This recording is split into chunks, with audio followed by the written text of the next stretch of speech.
Hello, and welcome back to the Department of Uniform Magical Practices Instructional and Informative Series.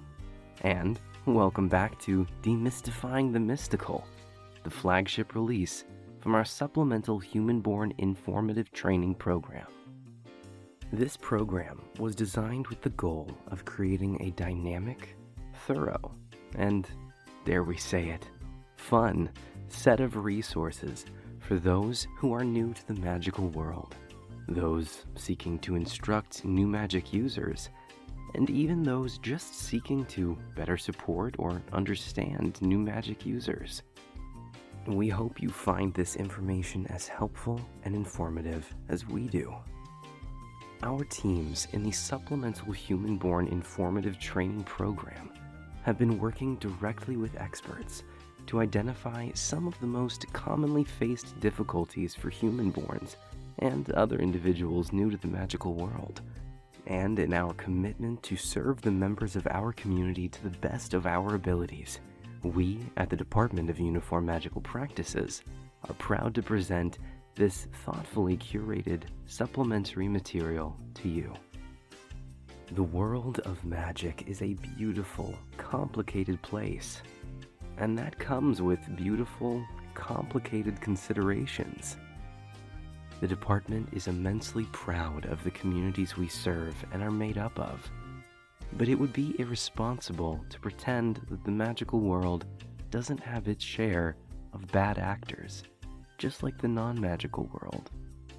And our human-born and newly magically aware members can be particularly vulnerable targets of both malicious and unintentional disruption through any of a number of methods.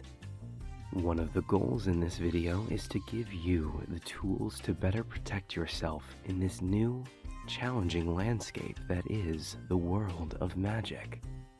So, as we move through some examples of what to be aware of as you navigate this new environment, we invite you to refer back to the following helpful set of steps. When encountering an unfamiliar experience, piece of information, request, offer, or suggestion, try the following. Break it down. What is this situation really calling for? Is this a sales pitch? A recommendation? A good faith request? A helpful insight? An overinflated attempt at fear-mongering? Ask yourself, what is being asked of you? Or, what is being told to you? By breaking the situation down into its most basic components, it can be easier to parse out what you are facing. Next, determine validity. Before making any decisions or accepting new information at face value, it's important to validate the source and verify the information. Seek confirmation from a trusted resource, like the department's instructional and informative series entries, or your local department representative, or a trusted friend, family, or colleague. Resources are also available through any of our accredited academies, and many of them have their own local programs in place to help human-born and newly magically aware persons with individualized support. It's important to carry a healthy dose of skepticism with you. The magical world feels vast and new, with infinite possibility, but that doesn't mean everything you hear is automatically the truth. Next, slow down. Predatory or malicious actors often rely on forcing you to make a decision quickly to prevent you from considering it fully. Be wary of any situation that calls for an immediate or rushed decision. When facing the unfamiliar, it's more important than ever to take your time, evaluating it from multiple angles, and confirming the validity of its constituent parts. The world of magic is incredibly exciting, and we're so excited for you to be a new part of it. But that doesn't mean you have to rush. It's not going anywhere. There's no need to be hasty. And finally, make the informed decision. Consider all the information you've gathered. Consider the opinions of your trusted resources. Consider the timetable. And consider the intention. If you're not sure, don't jump right in. Make sure that the decision you are making is one that has been fully thought out. As we will discuss, while there are a near infinite, incredible list of things that magic is capable of, there are also a few key things it can't fix or change. And we don't want to find you on the wrong side of one of those things if we can help it. So, make sure the decisions you make are the informed ones. You've got your tools. Now, how might you need to use them? Well, with a world as vast and ever-changing as the magical one, it would be impossible to maintain an exhaustive list of situations you might face, or information you might need to know. But we'd like to present you with a few of the most pressing examples that have become of concern lately, or that have continued to be problematic in the long term for human-borns and newly magically aware individuals. Those examples include: your magical core does not need to be changed, altered, reawakened, reconceptualized, or rediscovered for you to learn a different kind of magic. This is a common scam perpetrated against human-borns and the newly magically aware, and it goes under many names and uses many buzzwords, not just the ones listed. Your magical specialty, or lack thereof in the case of freelancers, is in a fixed state, the only exception being vampirism, which we've covered in other supplementary material. Claims of needing to change your magical specialty for a fee are disingenuous attempts to take your money. If there is a particular branch of magic that you are interested in, that's wonderful. There are countless legitimate ways to improve or deepen your abilities in that field, regardless of your current specialization, including study at any accredited magical academy, which, as a reminder, is fully subsidized by the department, so that study and training can be done completely free. The full breadth of fields of magic are available to everyone: specialists, freelancers, vampires, shifters, and all, and without a price tag. So, be skeptical of anyone trying to charge you for it. Humans cannot rift. Interplanar relocative transfer, more commonly referred to as rifting, is a magical ability whereby demons can take advantage of the non-fixed relationship between their plane, Aria, and ours, Terra, to travel almost instantly between places. But the key part of that movement is that it involves going from a spot on Terra to a point back in Aria, then re-emerging onto Terra somewhere else. The Aria portion of that movement is the problem. Humans can't exist on Aria. We're fundamentally incompatible with it. So, any attempt to rift would end very badly for a human, regardless of their magical ability. Anyone trying to sell you the ability to rift, to teach you how to rift, to teach you to teleport yourself in some measure other than rifting, or offering to rift you directly, is being disingenuous, and, depending on the circumstances, dangerous. You cannot be turned into a werewolf. I know, we've all seen the movies and read the books. But here in the real magical world, werewolf is a bit of a misnomer anyway.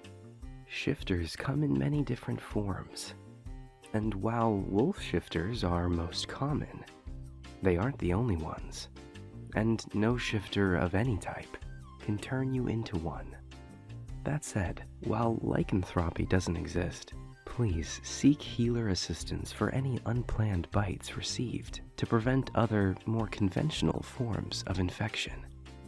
Safety first. There is no known magic that can alter time. Again, we've all seen the movies, and they can be a lot of fun. But, to the fullest extent of the knowledge of the Department of Uniform Magical Practices and all historical magical records currently available, there is no indication that time travel of any kind is, or ever has been, or ever will be, possible. Any offers to do so are, again, disingenuous and could instead involve undisclosed memory modification, or perception-altering illusory, telepathic, or dream-walking magic, which could be very mentally or emotionally harmful if conducted in bad faith. On a similar note, there is no known magic that can alter time. Again, we've all seen the movies, and they can be a lot of fun. But, to the fullest extent of the knowledge of the Department of Uniform Magical Practices and all historical magical records currently available, there is no indication that time travel of any kind is, or ever has been, or ever will be, possible. Any offers to do so are, again, disingenuous and could instead involve undisclosed memory modification, or perception-altering illusory, telepathic, or dream-walking magic, which could be very mentally or emotionally harmful if conducted in bad faith. On a similar note, there is no known magic that can alter time. Again, we've all seen the movie. You may have heard about seers. Seers are a unique, exceptionally rare form of specialized magic user that can direct their magical abilities to determine the most likely outcome based on the known existence of all the variables available to them in that moment. I know, I hear you, Eric. That sounded like a bunch of techno-babble, but the key takeaway from that sentence is most likely. Seers can only identify the most probable future, in the way that any prediction engine with enough information could tell you the most probable future. And that prediction is constantly adjusting, in small and large ways. The existence of seers in the magical world does not negate the idea of free will, and doesn't mandate a foregone conclusion, despite rhetoric that might try to convince you otherwise. You are free to make your own decisions, and responsible for your own actions, in both an existential and legal sense. While the Department of Uniform Magical Practices works tirelessly to maintain covert, we are aware that it would be a technical impossibility to fully mask the existence of magic from all non-magic users at all times. Accidents happen. Oversights happen. Intentional leaks are sometimes committed by individuals. And while it is our solemn duty to both track down and resolve those breaches of covert ourselves, and to work with our informed, unempowered allies in the non-magical governments for further damage control from their end, some amount of information about magic is known to some small segment of the unempowered population. And there have been efforts on their part to break our covert to learn more. Human-born and newly magically aware individuals have been particular targets of schemes by these individuals to try to lure in unsuspecting magic users and coerce, trick, or force them to use their abilities in an effort to get further evidence of their suspicions of our existence. As mentioned, we actively attempt to find and stop these efforts and coordinate with the non-magical governments to do the same. But individual effort to avoid this kind of entrapment is essential as well. Covert is vital, and it is the responsibility of every magic user to maintain it. If you encounter any instance of an unempowered person attempting to get information or evidence out of you about the existence of magic, and they do not have informed unempowered status, please alert the department immediately. As discussed, this list is in no way exhaustive, and we'll go over other important information to be aware of as a human-born or newly magically aware person in more detail in future installments. But for now, we hope this latest entry into the Demystifying the Mystical series has been of help to you. Don't forget to break it down, determine validity, slow down, and make the informed decision. And remember that we are here to help. Please reach out to the department with any questions, concerns, or ideas for future informative segments and series. And, as always, remember, keep it covert